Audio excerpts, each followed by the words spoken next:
오늘은 나를 선택하신 하나님을 찬양하라 라는 제목으로 하나님 말씀 나누겠습니다. 나를 선택하신 하나님을 찬양하라. 어때요? 제목 보니까 찬양이 나오나요? 네, 나 같은 사람 선택했어요.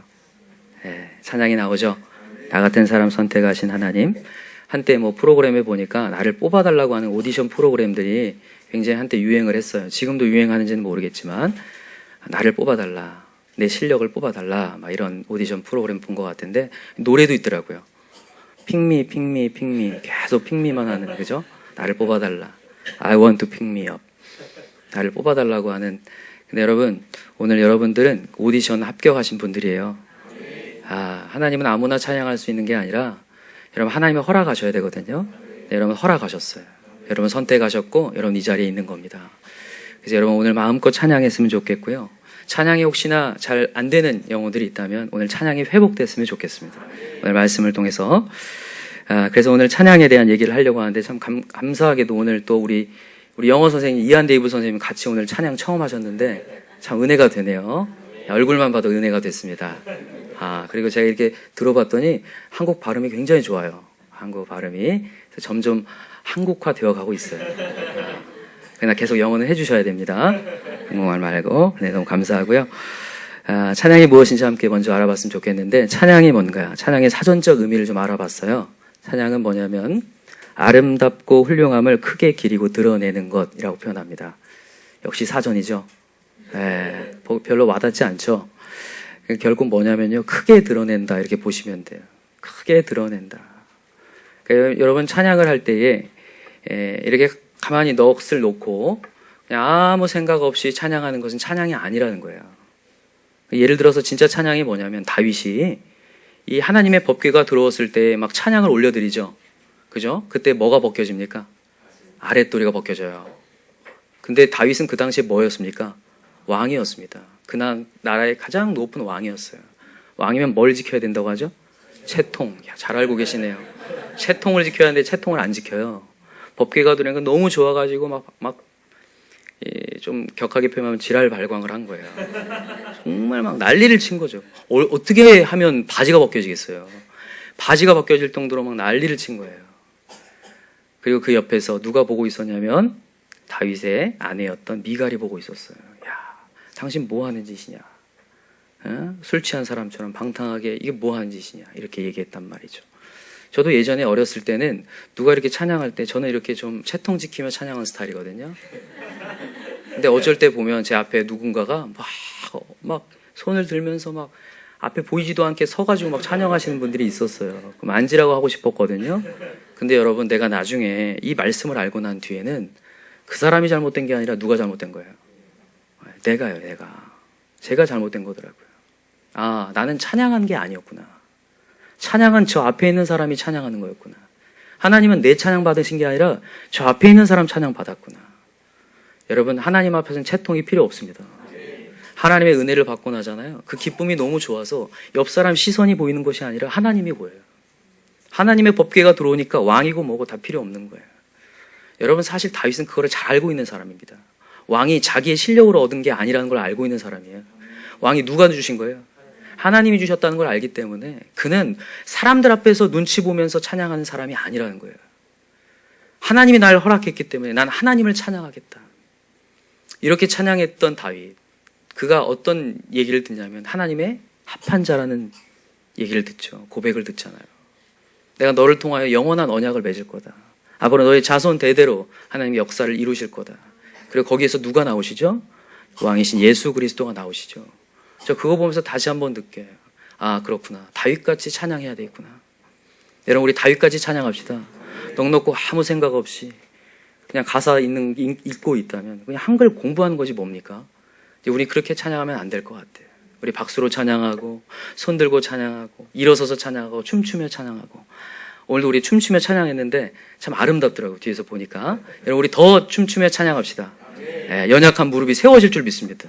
관절이 치유될 줄 믿어요. 하나님, 제가 찬양할 테니까 하나님 제 뼈를 좀 건강케 해주세요 하고 일어나서 한번 찬양하면 좋을 것 같습니다. 계속 찬양이 회복되는 저와 여러분들 기도합니다. 그렇다면 여러분, 우리 찬양을 누구한테 해야 되는가? 누구한테 해야 됩니까? 하나님, 너무 잘 알고 있죠? 네. 근데 이 정도만 얘기하면 안 될 것 같고 찬양의 이유에 대해서 좀 설명을 해야 될 것 같아요. 오늘 두 가지를 얘기할게요. 하나는 찬양을 왜 해야 되는지, 찬양의 이유에 설명하고요. 또 하나는 찬양을 방해하는, 하나님께 찬양을 방해하는 게 무엇인지를 설명하고자 하는데, 첫 번째 먼저 우리가 왜 찬양을 해야 되나? 하나님이 우리를 뭐 했기 때문에? 선택하셨기 때문에. 우리가 왜 하나님을 찬양하게 됐냐고요? 하나님이 우리를 선택하셨기 때문에. 근데 여기서 중요한 것은 하나님이라는 단어예요. 누가 선택했냐고요? 하나님이요. 하나님. 여러분, 우리가 찬양이 자동적으로 나오려면요, 누가 나를 선택했는지가 확실해야 되고, 그 내가 누군지가 확실해야 돼요. 그러니까 하나님이 누군지를 알고 내가 누군지를 알면 찬양이 절로 나와요. 반대로 얘기하면 우리가 왜 찬양이 안 나오냐? 하나님을 알지 못하고 내가 누군지를 알지 못하기 때문에 찬양이 안 나와요. 그래서 오늘 여러분 다시 한번 하나님의 정체성과 내 정체성이 찾아지는 시간 되었으면 좋겠습니다. 하나님 과연 누구신가? 자, 오늘 봅시다.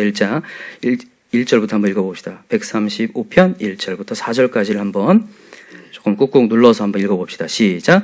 할렐루야. 여호와의 이름을 찬송하라. 여호와의 종들아 찬송하라. 여호와의 집 우리 여호와의 성전 곧 우리 하나님의 성전들에 서 있는 너희여 여호와를 찬송하라. 여호와는 선하시며 그 이름이 아름다우니 그의 이름을 찬양하라. 여호와께서 자기를 위하여 야곱 곧 이스라엘을 자기의 특별한 소유로 택하셨음이로다. 아멘. 하나님이 우리를 일방적으로 택했대요. 이게 얼마나 감사한 건지 하나님을 알면 안다니까요. 하나님이 어떤 분이신지. 누군가에게 선택된다는 건 사실 감사한 일이잖아요. 근데 누가 나를 선택했다는데 그게 엄청나게 달라지는 거예요. 저 초등학교 6학년 때 한 편지를 받았어요. 뭐라고 써있냐면 나를 택했대요. 내가 널 찍었다고 편지가 왔어요. 봤더니 어떤 여자아이가 저한테 편지를 보낸 거더라고요. 널 찍었대요. 근데 그가 누군지를 한번 알아봤더니 안타깝게도 제가 별로 좋아하지 않는 아이가 저한테 편지를 보낸 거더라고요.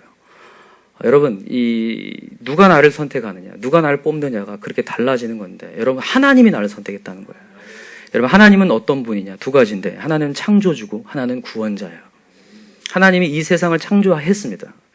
여러분, 하나님은 만물의 근원이세요. 이 모든 삼라만성을 누가 창조했다고요? 하나님이 창조하셨다는 거예요. 그 창조하신 분이 나를 선택했다니, 얼마나 감사해요. 여러분, 우주가 큽니까? 작습니까? 지구가 큽니까? 작습니까? 커요. 지구 크죠? 제가 한번 알아봤더니 지구가 둘레가 몇 킬로냐면 4만 킬로입니다. 4만 킬로. 차로 달리면 500시간을 가야 돼요. 500시간. 크죠? 안 큽니까, 여러분? 크잖아요. 엄청 크죠? 근데 여러분, 지구보다 더 큰 게 이제 태양을 비교해 봅시다. 태양이 지구보다 크겠죠? 얼마큼 클까요? 정확히 109배가 크대요. 109배가 태양이 더 커요. 근데 여러분, 우주에 태양보다 더 큰 별이 있을까요? 없을까요? 있어요. 지금까지 조사해서 사람이 발견한 별 중에 가장 큰 별이 태양보다 2100배가 크대요. 야, 놀랍죠, 진짜. 그러니까 얼마나, 지구는요, 그러니까요, 거기에 비하면요, 먼지도 안 될 것 같아. 비교가 안 될 정도로. 이 지구가 크다고 하는데 우리는 이 지구보다 큰 태양, 그 태양보다 더 큰 그 별들이 있는 이 우주에 이걸 만드신 분이 누구라고요? 하나님이라는 거예요. 이 하나님의 놀라움을 우리가 여러분 깨달았으면 좋겠어요. 그거 말고도 여러분 작은 걸로서로 한번 가봅시다. 여러분 인간을요 또 다른 말로 뭐라고 표현하냐면 소우주라고 표현합니다. 작은 우주가 이 안에 있다고 생각해요. 그래서 제가 이 소우주인 인간이 뭐가 있는지 한번 봤더니 뼈가 있어요. 그죠? 뼈가 몇 개인 줄 아세요? 206개의 뼈가 있습니다. 206개의 뼈와 640개의 근육. 여러분 의사가 처음에 들어갈 때 이걸 외우고 들어간대요. 206개의 뼈와 640개의 근육을 일주일 딱 주고 외우라고 한대요. 이걸 통과를 못하면 이제 1년을 못 버티는 거라고 하더라고요. 206개의 뼈와 640개의 근육. 인간의 혈관을 이게 딱 느려봤더니 지구를 몇 바퀴 도냐면 3바퀴를 돌아요. 이게 이 안에 있어요. 우리 안에. 대단하신 분들이에요, 여러분. 지구를 3바퀴 돌 수 있는 혈관을 여기 갖고 있다고요. 여러분 여기 소장을 꺼내가지고 이걸 다 펼치잖아요. 그럼 테니스 코스 2개가 나온대요. 그것이 여러분들 지금 위에 갖고 계셔요, 여러분들. 그래서 여러분 그렇게 많이 넣어도 막 잘 하잖아요. 뭔가.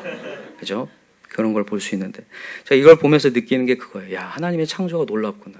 근데 이렇게 막 자동적으로 막 돌아가는 것들을 보면서 야, 하나님의 창조가 놀랍구나. 이것을 창조하셨다는 것을 믿지 않는다는 것 자체가 어렵다는 생각이 들어요. 하나님의 계획이 아니고서는 설명할 수가 없는 거예요. 그래서 나사에서 정말 연구하는 그 항공 우주국에서 연구하는 그 브레인들이 하나님을 믿게 된 이유가 그거예요. 계속 연구하고 연구해 봤더니 그 근원을 알 수 없기 때문에 근원자인 절대자가 분명히 있다라고 얘기를 하게 되고, 그래서 그 나사에 근무하는 사람 80%가 기독교인인 이유가 있어요.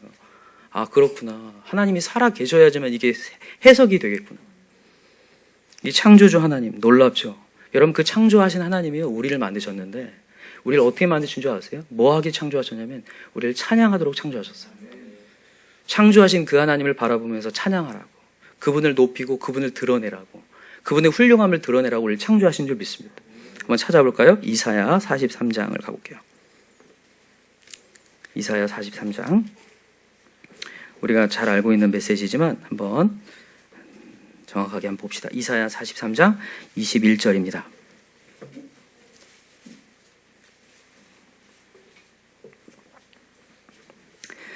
이사야 43장 21절 시작. 이 백성은 내가 나를 위하여 지었나니 나를 찬송하게 하려 함이니라. 하나님이 나를 지으셨는데 뭐 하게 하려고요? 찬송하게. 하나님이 훌륭하시고 하나님이 창조주십니다, 하나님 구원자세요 라고 하나님을 드러내기를 하나님 원하셔서 우리를 창조했다는 거예요. 그래서 여러분과 저는 오늘도 찬양을 회복해야 됩니다. 입술에서 찬양이 멈췄다면 여러분 뭔가 잘못되고 있는 거예요. 내 마음 가운데 기쁜 마음으로 하나님을 바라보지 못한다면 뭔가 지금 잘못되고 있거든요. 그래서 그 찬양이 다 회복되었으면 좋겠습니다. 근데 중요한 게 있어요. 여러분, 하나님은 우리를 여기 찬양하도록 창조했지만 기계적으로 창조하지는 않았다는 거예요. 여러분, 절대 하나님은 기계적으로 찬양하는 거 원치 않으십니다. 여러분, 하나님에게 우리에게 뭘 주었냐면 자유의지를 주었어요. 영어로 free will이죠. 자유의지 들어보셨나요? 자유의지를 줬어요. 저는 근데 어렸을 때 이 왜 하나님께서 free will이라는 이 자유의지를 주셨나, 이게 되게 궁금했어요. 여러분 선택 잘 하십니까? 우리는 거의 대부분이 선택 장애가 있어요. 그렇죠? 우유부단하고 뭐 음식 하나 선택하는 것도 왜 이렇게 어려워요? 요즘에 우리 한식은 또 왜 이렇게 어려워요? 김밥 천국은 진짜 메뉴판이 너무 많아가지고 뭘 먹어야 될지 모를 정도로 너무 어렵잖아요. 근데 왜 하나님께서 우리에게 자유의지를 줘서 선택도 잘 못하는 인간에게, 유혹에 그렇게 빨리 빠져드는 인간에게 왜 하나님은 자유를 주셔서 우리가 선택하게 하시는가? 그냥 하나님이 우리를 선택하지 못하도록 딱 막으시고 그냥 강압적으로 하나님이 데려가시면 죄도 없고 얼마나 편한가? 그냥 쭉쭉 따라오면 되니까. 근데 그렇지 않다라는 거예요. 왜 그런 줄 아세요? 하나님의 형상대로 창조됐기 때문에 그래요. 여러분, 하나님은 어떤 분이냐면요, 기계가 아닙니다. 하나님은 인격자세요. 하나님은요, 계획하시고 마음을 통하여서 우리와 소통하길 원하시는 분이에요. 그 형상대로 창조된 우리이기 때문에 우리에게 자유의지가 있는 거예요. 그래서 기계가 아니라 하나님은 우리와 뭐 하길 원하시냐면 교제하길 원하시고 관계를 맺기 원하세요. 여러분, 기계는 교제하는 게 아닙니다. 관계를 맺는 게 아니에요. 의지가 있는 자하고만 관계를 맺고 설득을 하고 대화를 하고. 여러분, 우리가 자녀 양육할 때 자녀들을 잘못 키우는 것 중에 하나가 자녀가 내 소유라고 생각해서 자녀를 기계로 키우는 사람들이 있어요. 그 아이가 아주 비참하게 자라죠. 내 뜻으로 무조건 따라가야 된다라고 하는 부모의 강압으로 말미암아 아이가 무너져 가잖아요. 그게 아니라 내가 갖고 있는 가치관을 전달하고 때로는 설득하고 때로는 혼내고 당근과 채찍을 통해서 자녀를 양육해가는 그 관계 통해서 하나님은 원하시는 어떤 결과물들을 원하시는 거지 기계를 원하시는 게 아니라는 거예요. 여러분, 그걸 확실히 아셨으면 좋겠습니다. 여러분, 우리 인간은 기계 아닙니다. 오늘도 하나님께서 기계로 창조하시지 않고 네가 자원하는 마음으로 하나님을 찬양하길 원하세요. 정말 하나님 내가 너무 찬양하고 싶어요. 너무 예배하고 싶어요. 그런 마음으로 와서 찬양하는 그런 놀라운 역사들이 일어나길 하나님이 원하신다는 거예요. 근데 여러분, 너무 감사한 게 뭐냐면 하나님은 우리가 찬양할 수밖에 없게 만드실 수 있는 분이라는 거예요. 그 정도로 하나님의 설득력이 있는 분이라는 거죠. 그래서 여러분, 지금 아까 전에 제가 창조에 대한 얘기했는데 창조만 얘기해서는 여러분들이 별로 감흥이 사실 없습니다. 뭐 우주 얘기했고 소우주 얘기했는데 뭘 큰 감흥이 없잖아요. 여러분, 그거 얘기했다고 여러분 찬양하려고 안 하잖아요. 그죠? 뭐가 있어야 되냐면요, 구원의 하나님을 여러분 경험해야 돼요. 개인적으로 구원의 하나님. 내가 정말 비참하게 무너져가고 있는데 내 인생의 합치맛도 내다볼 수 없어 불안해하고 있는 내 영혼에 하나님이 찾아오셔서 나를 건지시고 내게 길을 내시고 피할 길을 내시고 사막 같은 내 마음에 강을 내시는 하나님을 경험할 때 그때 비로소 찬양을 해요. 그래서 여러분과 제가 오늘도 구원의 하나님을 체험해야 합니다. 구원하시는 하나님. 그래서 오늘 메시지에서 하나님의 창조와 구원이 같이 나와요. 한번 읽어볼게요. 5절부터 한번 읽어봅시다. 오늘 본문으로 다시 돌아와 보세요. 자, 5절부터 시작. 내가 알거니와 여호와께서는 위대하시며 우리 주는 모든 신보다 위대하시도다. 여호와께서는 그가 기뻐하시는 모든 일을 천지와 바다와 모든 깊은 데서 다 행하셨도다. 안개를 땅끝에서 일으키시며 비를 위하여 번개를 만드시며 바람을 그 곳간에서 내시는도다. 그가 애굽의 처음 난 자를 사람부터 짐승까지 치셨도다. 애굽이여 여호와께서 내게 행한 표적들과 징조들을 바로와 그의 모든 신하들에게 보내셨도다. 그가 많은 나라를 치시고 강한 왕들을 죽이셨나니 곧 아모리의 왕 시혼과 바산 왕 옥과 가나안의 모든 국왕이로다. 여기 보면 5절부터 7절까지는 하나님의 창조에 대한 얘기를 하는 거예요. 창조주 하나님이 만물을 주관하고 계신다는 얘기를 하고 8절부터는 구원의 하나님을 얘기합니다. 이스라엘 백성들이 원래 어디 땅에 살고 있었죠? 애굽, 이집트라는 곳에 노예로 살고 있었는데 그렇게 고통받고 있는 백성을 하나님 외면치 않으시고 그들 건지셨어요. 그리고 광야에서 먹을 것을 주시고 입을 것을 주시고 그리고 여러 적들을 이길 수 있도록 하시고 결국엔 가나안 땅이라고 하는 거주지를 허락해 주셨다는 거예요. 그게 하나님의 구원의 역사죠. 그 구원을 깨닫고 나서 이스라엘 백성들이 하나님을 찬양을 하게 됩니다. 여러분 홍해 건너고 난 다음에 이스라엘 백성 찬양의 노래를 알고 계시나요? 정말 열심히 찬양해요. 와, 이 하나님이 어떻게 애굽 군대를 이렇게 몰살시키고 우리를 건질 수 있었나.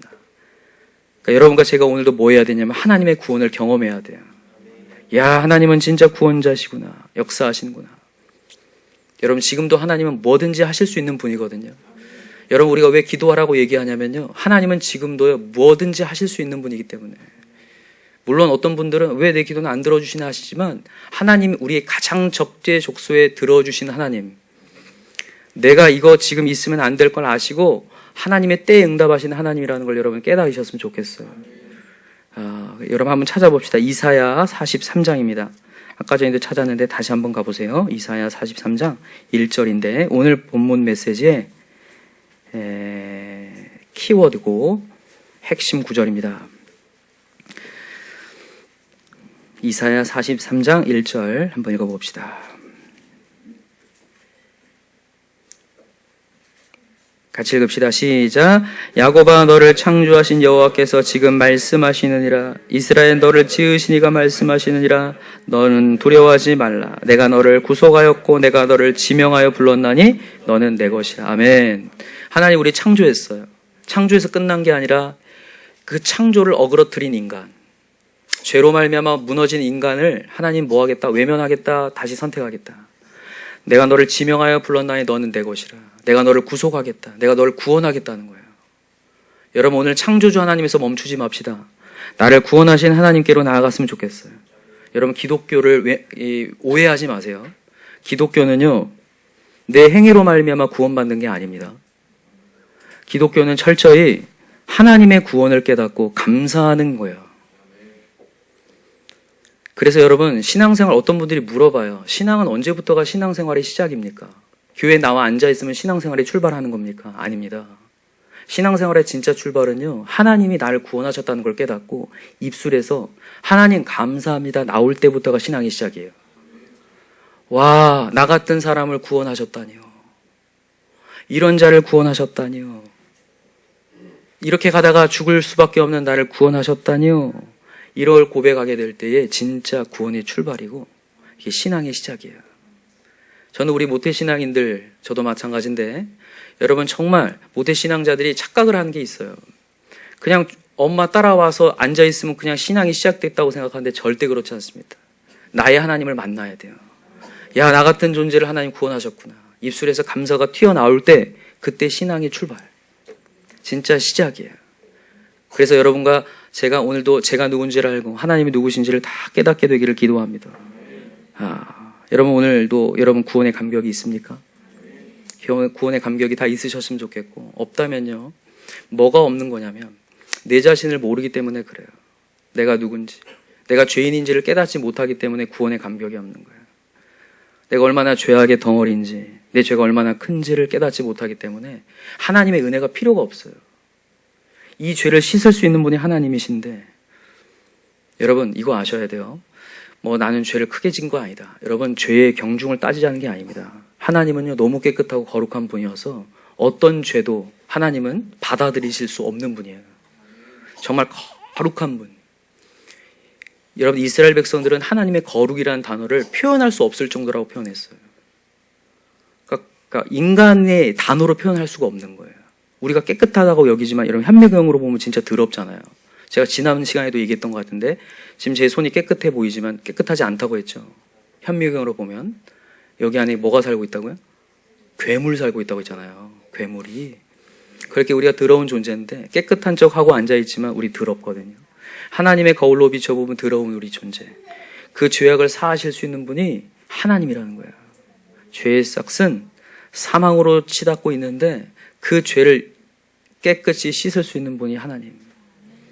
그 하나님을 여러분 깨닫고 내 자신이 얼만큼 큰 죄인인지를 깨달아야 여러분 감격이 있는 줄 믿습니다. 근데 많은 사람들이 그 죄가 얼만큼 무서운지 알지 못하는 거예요. 증상을 알지 못해요. 내가 죽어가는지. 여러분 병들 중에 이런 병이 있어요. 증상이 없는 병들이 있습니다. 참 무섭죠. 그 중에 하나가 뭐냐면 췌장, 간, 폐, 이 세 가지 종류는 그렇게 반응이 없대요. 뭐가 계속 자라고 있어도 반응이 없다가 딱 발견되는 순간 뭡니까? 말기라는 판정을 받아요. 너무 무섭지 않나요? 당신 3개월입니다. 이전부터 초기부터 알았다면 얼마나 좋겠어요. 근데 증상이 없으니까 계속 가다가 결국에는 죽음으로 가는 거죠.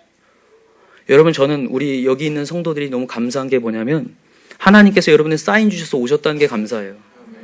하나님이 사인을 안 주고 이 세상에 하나님 없이 살아도 아무렇지도 않고 고통도 없고 불평도 없고 불안도 없고 공허함도 없이 그냥 열심히, 아무리 열심히 살아도 정말 제대로 잘 사는 것처럼 보인다면 그게 진짜 비극이죠. 나중에 죽음 뒤에 영원한 죽음이 있는지도 모른 채 살아가고 있는 거. 그러나 여러분과 저에게는 하나님이 증상을 주셔서 주님 자로 부르신 줄 믿습니다. 나도 모르는 사이에 뭔가 공허함이 있고 나도 모르는 사이에 뭔가 퀘스천이 있고 내가 영혼 뒤에 뭐가 있을까? 이 세상 뒤에는 뭐가 있을까? 에 대한 호기심을 주셔서 하나님이 자리를 부르셨다는 게 너무 감사한 거예요. 이 증상이 있다라는 거. 그래서 여러분 오늘도 이 증상을 느끼고 오셔서 오늘도 그 모든 내 안에 있는 모든 불안과 죄악을 다 도려냅시다. 도려내려면 뭐 하셔야 되냐면요. 하나님께 내어놓으셔야 돼요. 저는 오늘 그 얘기를 꼭 드리고 싶어요. 오늘도 구원의 하나님을 깨달으려면요. 내가 갖고 있는 죄악과 내 죄를 하나님 앞에 인정하고 내어드려야 돼요. 여러분 죄가 얼마나 무섭냐면요. 이 예배 자리에 앉아 있어도요. 내 죄를 계속 갖고 있잖아요. 인정하지 않고 계속 갖고 있는 순간 절대로 하나님과 소통이 되지 않습니다. 예배가 드려지지 않고요. 기도를 아무리 하려고 해도 기도가 안 돼요. 소통 절대 안 됩니다. 앉아있다고 기도하는 게 아니거든요. 그래서 하나님께서 제 일성이 뭐냐면 예수님이 이 땅에 내려오셔서 하신 첫 마디가 뭐냐면 회개하라. 천국이 가까웠느니라. 회개를 명하셔요. 너의 죄악을 내어놓아라. 그때에 내가 너에게 사함의 권세를 허락해 주겠다. 여러분 하나님이 우리의 죄를 인정하잖아요. 그럼 그거 갖고 질타하고 죄책을 무겁게 지우는 분이 아니시라 우리를 사하시겠다는 거예요. 근데 신기하게도 그걸 인정하는 게 그렇게 어려워요. 여러분 다윗과 사울이 공통점이 뭔지 아세요? 다 죄를 지었다는 거예요. 다윗과 사울이. 그러나 둘이 차이가 뭡니까? 다윗은 뭐 했고?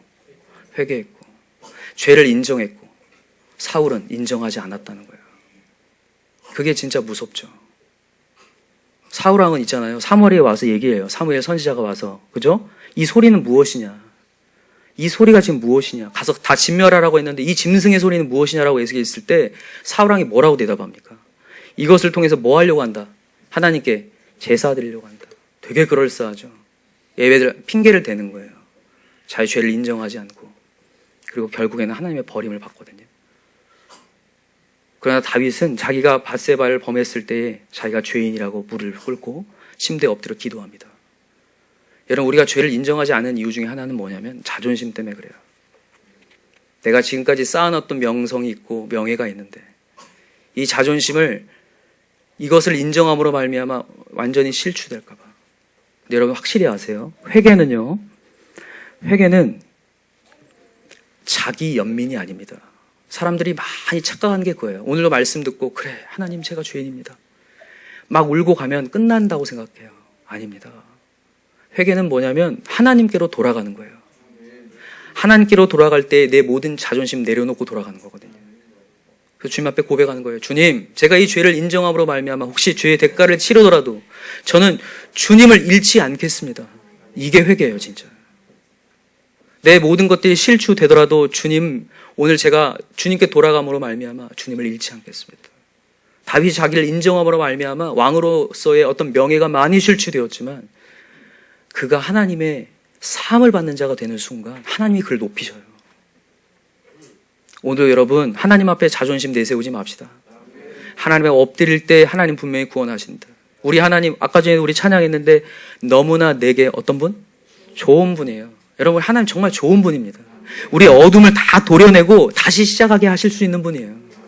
그래서 여러분, 담대하게 주님 앞에 나와서 우리의 죄를 고백하고 인정하고 다시 출발해야 돼요. 그때 하나님의 큰 역사를 행하시겠다는 거예요. 저는 오늘 우리 사랑하는 성도들이 다 찬양이 회복됐으면 좋겠는데 찬양 그냥 회복되는 거 아니라는 거예요. 창조주 하나님을 만나야 되고 구원자 하나님을 만나야 되는데 구원자 하나님 만나려면 나의 죄악이 인정되고 주 앞에 내어놓아야 된다. 그래서 제단 앞에 태워질 때 하나님이 역사하시겠다. 오늘도 그 하나님을 다 만끽했으면 좋겠습니다. 오늘도 그 회개의 영이 다 여러분들 가운데 부어졌으면 좋겠습니다. 네. 두 번째를 얘기할게요. 두 번째는 찬양을 방해하는 것이 무엇일까? 근데 사실 오늘 회개의 부분과 같이 가는 내용인데 과연 우리가 어떤 것 때문에 이렇게 찬양이 방해를 받는가? 자, 15절을 한번 읽어볼게요. 오늘 본문 다시 한번 돌아가 보세요. 15절. 같이 읽읍시다. 시작. 열국의 우상은 은금이요 사람의 손으로 만든 것이라 입이 있어도 말하지 못하며 눈이 있어도 보지 못하며 귀가 있어도 듣지 못하며 그들의 입에는 아무 호흡도 없나니. 열국의 우상이라고 돼 있는데 자, 여기다 박스를 좀 해놓으세요. 열국의 우상 중요한 부분인데 열국. 여러분, 열국은 뭡니까? 열국이 뭐야? 세상을 얘기하는 거죠. 세상의 우상은 뭐래요? 은금이다. 은금이 뭡니까? 물질을 얘기하는 거잖아요. 이건 보이는 것을 얘기하는 거예요. 보이는 것. 이 세상의 우상은요, 보이는 것이에요. 보이는 것에 따라서 나아가는 거예요. 그래서 그것이 무엇인지에 대한 내용을 쭉 해요. 그것이 성질이 무엇이냐? 사람의 손으로 만든 것인데 16절에 보세요. 입이 있어도 말하지 못하고 눈이 있어 보지 못하고 귀가 있어 듣지 못하고 그들의 입에는 뭐도 없다? 호흡이 없다. 결국 뭐라는 거예요? 죽은 거라는 거죠. 무생물이라는 거예요. 근데 여기서 잘 들으세요 한번 여러분. 이 얘기가 단순히 야 너네들 왜 무생물에게 왜 집중하고 의지하냐 이 정도를 얘기하려는 게 아니에요. 이 얘기는 무슨 얘기냐면 무생물이잖아요. 움직이지 않죠. 근데 움직이지 않는데 내가 그 움직이지 않는 것을 보면서 내 마음이 요동을 쳐요. 내 마음이요. 돈이 있고 없음에 따라서 내가 요동친다고요. 맞습니까? 그게 우상이에요. 여러분, 우상의 정의가 다른 게 아니라요. 이 세상에 썩어질 것, 이 세상에 가변적이고 변화될 것을 주목하여서 내 마음이 요동을 치고 있다. 그게 지금 그것이 내 우상이 되는 거예요. 여러분, 왜 하나님께서 나만 섬기라고 얘기하냐면 이 세상에 변하지 않는 건 딱 한 가지인데 하나님밖에 없습니다. 하나님 말씀 외에는 다 늙어가고 죽어가고 썩어가고 없어져가요. 돈이라는 게 되게 웃겨요. 있다가도 없고 없다가도 있는 게 돈인데 인간이라는 게 얼마나 웃긴지 돈이 있는데도 불구하고 불안해요. 계속해서 뭔가 없어질 것 같아요. 계속 공허해요. 그게 돈의 성질이에요. 이 세상에 보여지는 성질이거든요. 그래서 하나님께서 얘기하신 거예요. 이 세상의 우상은 뭐라고요? 은금인데 그것은 호흡도 없다. 근데 없는데 호흡도 없는데 그것이 있고 없음에 네 마음이 요동치고 있는 모습. 그게 하나님의 안타까우신 거예요. 오늘도 여러분 변치 않는 하나님을 주목합시다. 우리 하나님만이 변치 않는다는 메시지. 저는 찬양 중에 135장 어저께나 오늘이나 이 찬양 정말 좋아하는데 정말 살아가면서 여러분 우리 인생이 얼마나 많이 흔들립니까? 문제 때문에. 여러분 이거는 사실 은금만을 얘기하는 게 아니라 여러분들이 지금 어떤 것을 주목할 때 그것으로 말미암아 요동친다면 그게 우상이에요. 그게 여러분들의 일자리가 될 수도 있고요. 여러분들의 심지어 가족이 될 수도 있습니다. 내 옆에 있는 사람이 될 수도 있어요. 친구가 될 수 있어요. 친구가 있고 없음에 요동치는 내 마음. 가족이 하는 행동을 보면서 요동치는 내 마음. 그게 우상이에요. 내가 관심을 쓰고 있는데. 그게 내 우상이 되어서 내 마음을 요동치게 만들어서 나를 불안하게 하거든요. 그거 해결점이 뭔지 아세요? 그 사람을 변화되면 내 마음이 좋아질까요? 아닙니다. 문제는 계속된다고 제가 항상 말씀드려요. 그 요동침에서 평강을 얻으려면 변하지 않는 하나님을 바라볼 때예요. 영원토록 변화되지 않으시는 그 하나님을 얘기할 때, 그 하나님을 바라볼 때 하나님 역사하시겠다. 여러분, 오늘도 우리 하나님 바라보고 찬양합시다. 오늘도 여러분 입술에서 진짜 찬양이 회복됐으면 좋겠어요. 오늘도 찬양이 방해하는 게 그거예요. 보여지는 것들 때문에 불안해서, 날 힘들게 하는 영혼들이 막 생각나서 오늘 찬양이 딱 닫혀져요. 하나님을 바라보지 못하게. 근데 그게 우상이에요. 그 우상이 제거되고, 하나님, 내가 오늘 하나님 마음껏 찬양하겠습니다. 여러분, 우리 빌립보서 4장 6절 7절 너무 귀한 메시지죠. 어떤 메시지입니까? 아무것도 뭐하지 말고, 염려하지 말고, 모든 일에 뭐하라고요? 기도와 간구로 너희 구할 것을 어떻게 하리라? 감사함으로. 여러분 명심하세요. 기도할 때 불평으로 하리라? 아닙니다. 감사함으로. 그래야면 모든 지각에 뛰어난. 여러분 지각이 뭔지 아시죠? 뭐라고 했어요? 지혜이며 지능이라고 했어요. 우리보다 지능과 IQ가 뛰어나신 그 하나님의 평강이 너희 마음과 생각을 뭐 하시리라? 지키시리라. 여러분 이 메시지를 계속 암송하시기 바랍니다. 또다시 나를 불안하게 만들고 또다시 내가 집중하게 만들어서 저 가변적인 감정들, 인간들, 그것이 집중하게 만들어서 나를 불안하게 하는 것들이 있다면 오늘 그거 내려놓고 아무것도 염려하지 말라는 하나님, 지각에 뛰어난, 지능에 뛰어난 모든 것, 미래까지 알고 계시는 그 하나님을 의지해야겠구나. 그때의 평강의 하나님이 나를 지키신다. 저는 있잖아요, 성경을 이렇게 읽으면서 깨달은 것 중에 하나가 하나님이 구하라는 메시지가 그렇게 많아요. 여러분 이 구하라는 메시지가 많은 게 좋은 겁니까? 안 좋은 겁니까? 좋은 거죠? 어떤 분들은 안 좋다고 생각하시는 분들이 있을 것 같아. 하도 기도하라고 하니까. 여러분 이게 되게 좋은 거예요. 구하라는 게 왜 좋냐면요, 하나님이 이렇게까지 자신 있게 구하라고 얘기하신다는 것은 하나님이 실력이 있으니까 하는 거예요. 여러분 혹시 여러분들 주변에 그런 분들이 있어요. 돈이 좀 있어가지고 얘기해, 도와줄게. 그런 분들 만난 분들 있어요? 만나면 행복하겠어요, 그죠? 여러분 근데 우리 하나님이 그렇다는 거예요. 우리 하나님이 얼마나 실력이 있으신지 구하해라. 내가 들어주겠다. 구하라, 내가 주실 것이요. 찾으라, 그럼 찾아낼 것이고, 문을 두리라, 그럼 열릴 것이다. 네가 찾고 찾으면 나를 만나리라. 네가 알지 못한 크고 은밀한 일을 내가 보이리라. 넌 내게 부르짖어라. 하나님이 어떻게 이렇게 많이 우리에게 구하라고 말씀하시는지 모르겠어요. 여러분 하나님은 지금도 우리에게 주시려고 준비하고 있고, 우리가 하나님께 찬양하고 하나님의 시선 집중할 때 하나님이 가장 적재적소에 우리를 채우실 줄 믿습니다. 그래서 여러분 오늘도 불안한 마음들, 요동치는 마음들 다 내려놓으시고 하나님 집중합시다. 그때 하나님의 역사를 경험하게 될 줄 믿습니다. 우리 마지막으로 시편 121편을 찾고 마칠게요.